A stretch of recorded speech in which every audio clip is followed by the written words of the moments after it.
Oke, selamat pagi untuk seluruh adik-adik kami yang ada di rumah dan yang saat ini sedang menyaksikan tutorial dari saya tentang materi pembelajaran yaitu komputer dan jaringan dasar.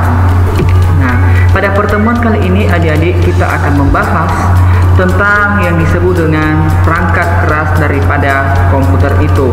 Nah, apa saja perangkat-perangkatnya? Langsung saja. Nah, pertama, teman-teman, kita harus dulu mengenal itu apa yang dimaksud dengan sistem komputer. Jadi, sistem komputer ini adalah sistem yang terdiri dari perangkat keras atau hardware dan perangkat lunak. Otomatis anak-anak kami sudah mengetahui apa itu yang dimaksud dengan hardware dan software. Hardware itu adalah perangkat keras di mana dapat dilihat dan dipegang. Contohnya adalah keyboard, mouse, casing, monitor, dan lain sebagainya. Sementara kalau dia software itu adalah yang tidak bisa dipegang tetapi bisa dilihat, contoh jenis-jenis program aplikasi. Nah, kemudian adik-adik itu adalah tentang yang disebut dengan perangkat keras. Nah, perangkat keras dan perangkat lunak haruslah bekerja bersama membentuk suatu sistem, yaitu sistem komputer. Nah, jika salah satu dari hardware dan software ini tidak bisa kerjasama, maka secara otomatis perangkat atau sistem komputer itu tidak bisa dijalankan dengan baik.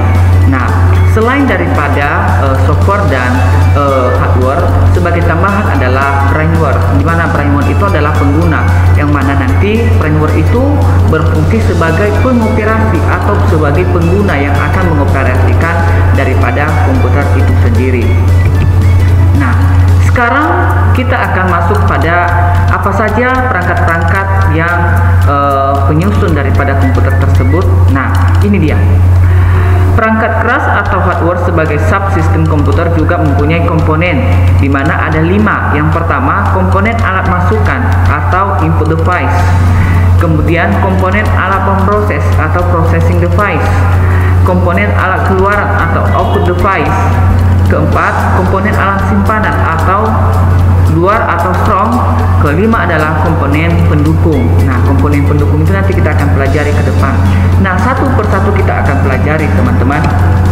Yang pertama adalah alat masukan atau alat input. Adalah alat yang digunakan untuk menerima masukan yang dapat berupa masukan data ataupun masukan program. Ada beberapa alat masukan yang mempunyai fungsi ganda, yaitu sebagai alat masukan dan sekaligus sebagai alat keluaran output untuk menampilkan hasil. Kemudian alat input output demikian disebut adalah terminal. Nah,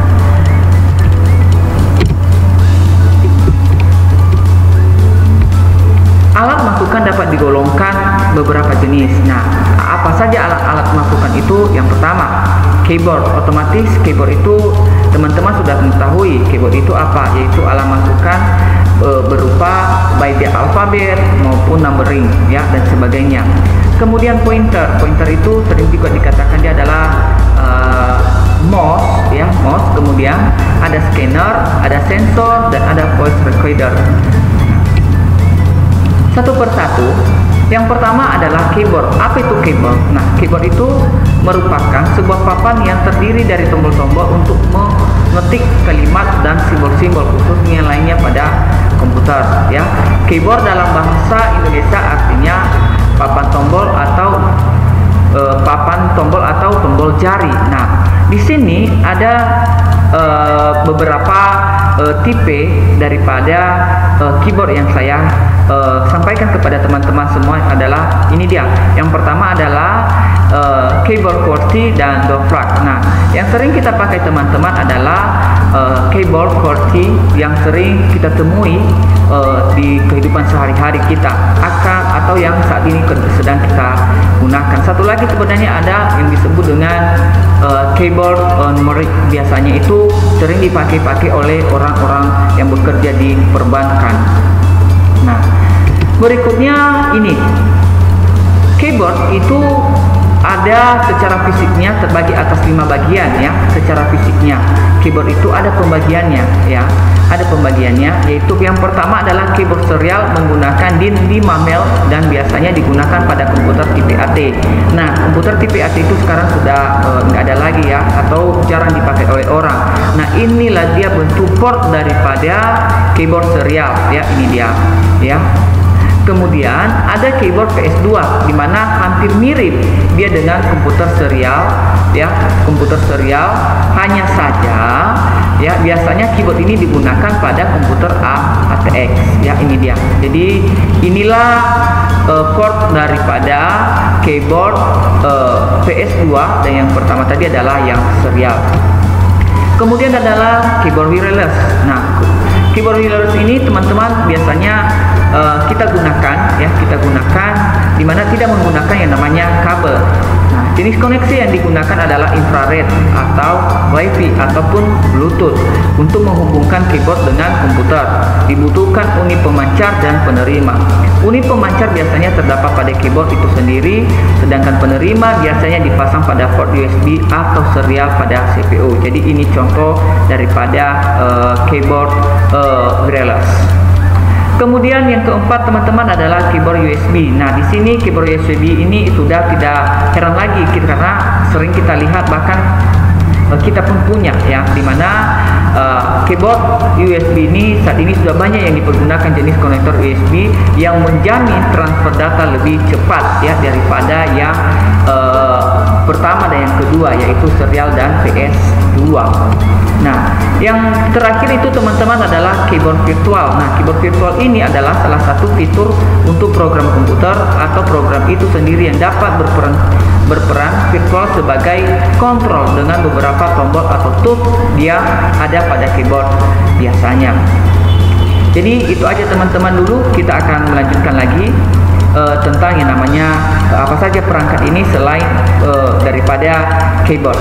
Nah, perangkat berikutnya adalah yang kedua itu tadi adalah pointer atau mouse ya. Yang termasuk dalam peralatan pointer ini adalah teman-teman adalah mouse, touchscreen, light pen, digital graphic table. Nah, satu persatu akan kita pelajari apa saja itu. Nah, kalau yang namanya tadi mouse, kita tidak heran ya, mouse itu kenapa dikatakan dia mouse. Ini dia contohnya mouse, karena dia mirip seperti tikus. Nah, mouse itu ada terbagi dua sekarang, dimana ada yang menggunakan wireless dan ada juga yang masih menggunakan yang namanya kabel.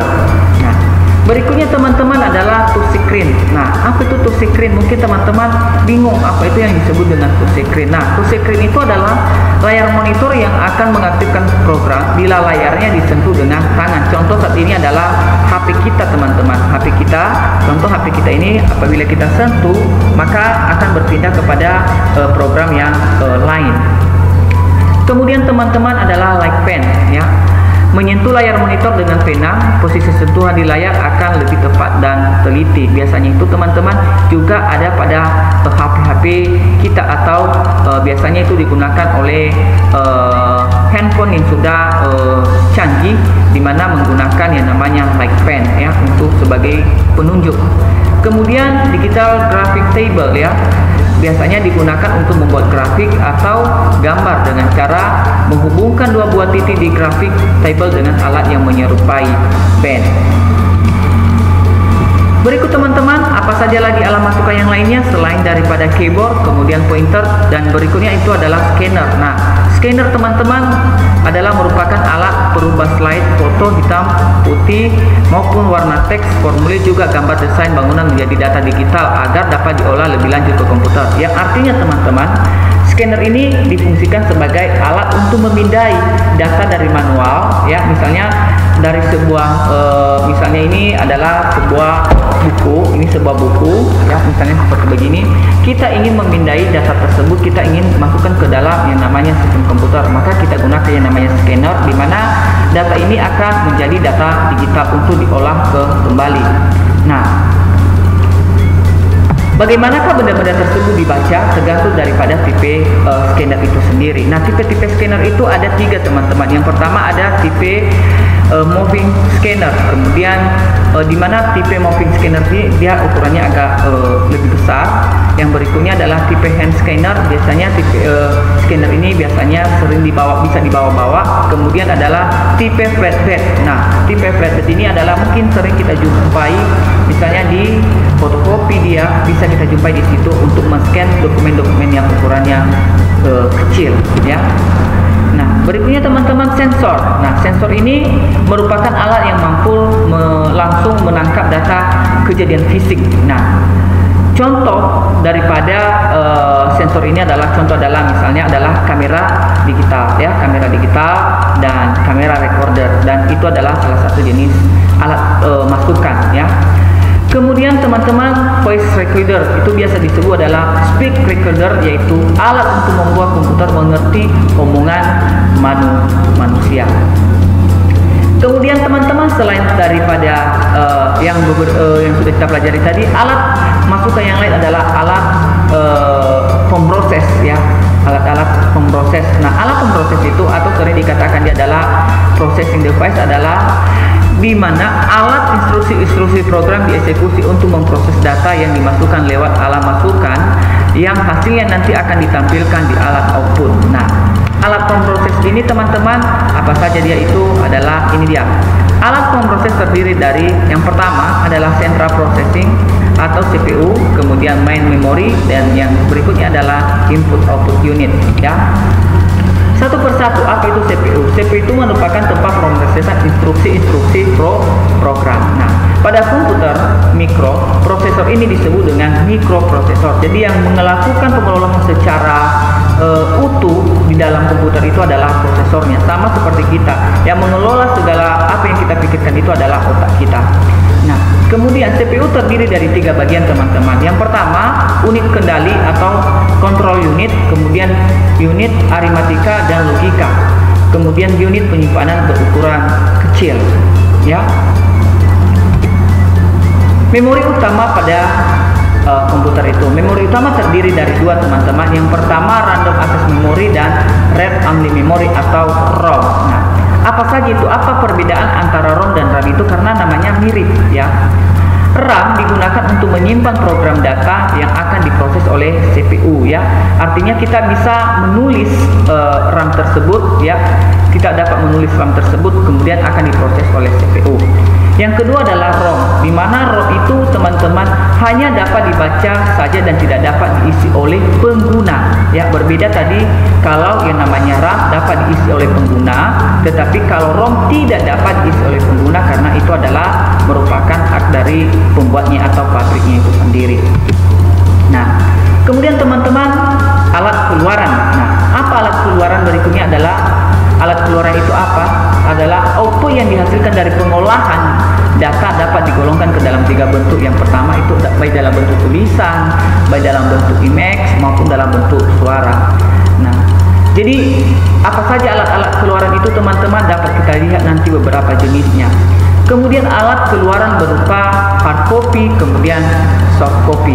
Nah, apa saja alat-alatnya itu teman-teman? Misalnya alat-alat keluaran itu misalnya ini dia di sini ada di bawah ini seperti fokus, printer dan monitor dan sebagainya. Jadi kita akan pelajari satu persatu.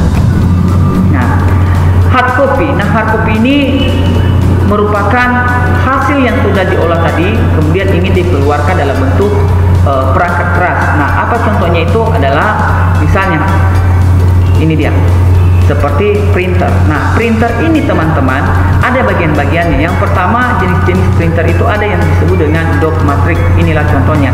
Biasanya printer dot matrix itu teman-teman bisa melihatnya di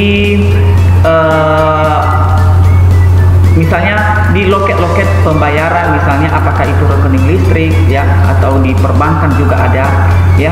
Kemudian ada printer yang disebut dengan printer inkjet. Nah, printer inkjet itu dia yang sering kita pakai atau sering dikatakannya adalah printer yang menggunakan yang namanya tinta ya, tinta ya. Kalau yang namanya printer dot matrix ini teman-teman biasanya dia menggunakan serbu ya, tintanya itu adalah serbu.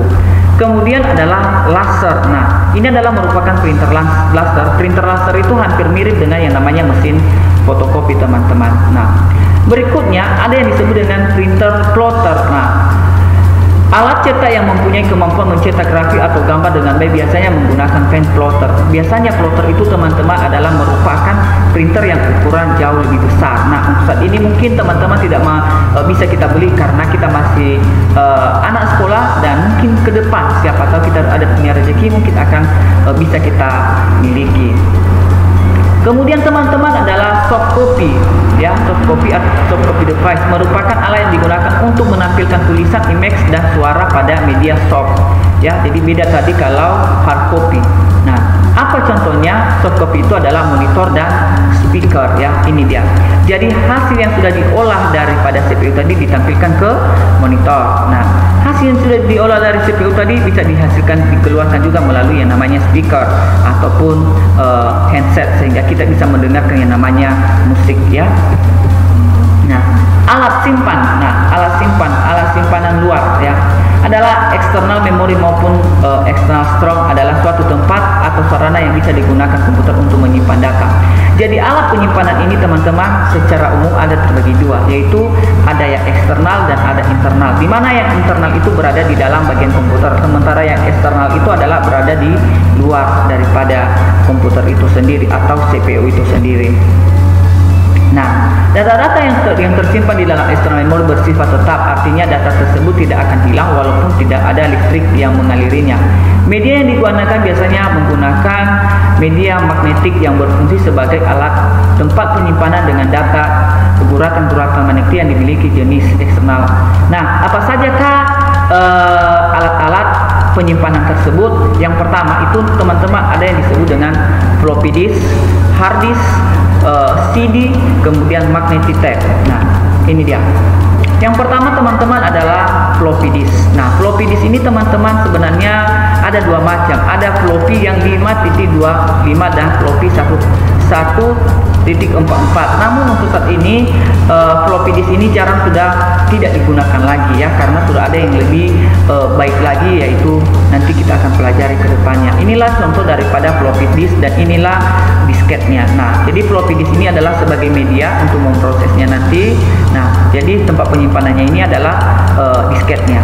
Nah, berikutnya teman-teman adalah hard disk. Ini adalah hard disk. Nah, hard disk itu adalah tempat penyimpanan, ya, penyimpanan, ya, digunakan menyimpan file sistem data dalam komputer. Yang sering digunakan adalah ada ATA atau Advanced Technology Attachment, ada SATA atau Serial ATA, kemudian ada SCSI, ya. ATA dan SATA biasanya digunakan untuk personal, sedangkan ACI digunakan untuk server, ya. Nah, untuk perhitungan-perhitungan ke depannya, perhitungan kapasitas daripada hard disk itu teman-teman kita akan pelajari di materi yang akan datang. Nah, kemudian adalah compact disk, ya. Ini adalah alat yang berikutnya sebagai tempat untuk penyimpanannya, yaitu CD, ya. CD ini adalah CD-ROM-nya. Nah, ini adalah tempat penyimpanannya atau CD, ya. Nah, sebenarnya CD ini terbagi dua, ada DVD dan ada CD-ROM dan DVD-ROM. Nah, perbedaannya itu teman-teman adalah terletak daripada kapasitas atau kemampuan daripada alat-alat tersebut, ya. Kemudian di digital itu ini dia yang seperti yang saya bilang tadi, DVD-ROM dan CD-ROM. Nah, perbedaannya itu teman-teman terletak pada kapasitas dalam membaca dan dalam bekerja membaca data-data dari yang namanya CD maupun DVD. Kalau CD teman-teman, dia tidak dapat membaca DVD. Sementara kalau DVD dapat membaca CD, ya, itu yang membedakannya. Nah, demikian juga kasetnya, ada istilahnya alat penyimpanannya itu, kaset itu ada CDR dan CD-RW. Kalau CDR itu tidak dapat dihapus apabila ada kesalahan jalannya. Sementara kalau CD-RW itu ada kalau ada misalnya data kita yang sudah salah, maka kita dapat melakukan penghapusannya kembali, ya. Demikian juga yang namanya di VDR atau DVD-RW. Dan kemudian teman-teman antara CD dan DVD-R, DVD-R itu memiliki kapasitas yang berbeda. Kalau CD memiliki kapasitas yaitu mulai dari 250 MB. Sementara kalau DVD itu adalah kapasitasnya sampai sampai, yaitu 4,7 GB, bahkan ada sampai 7 GB ya.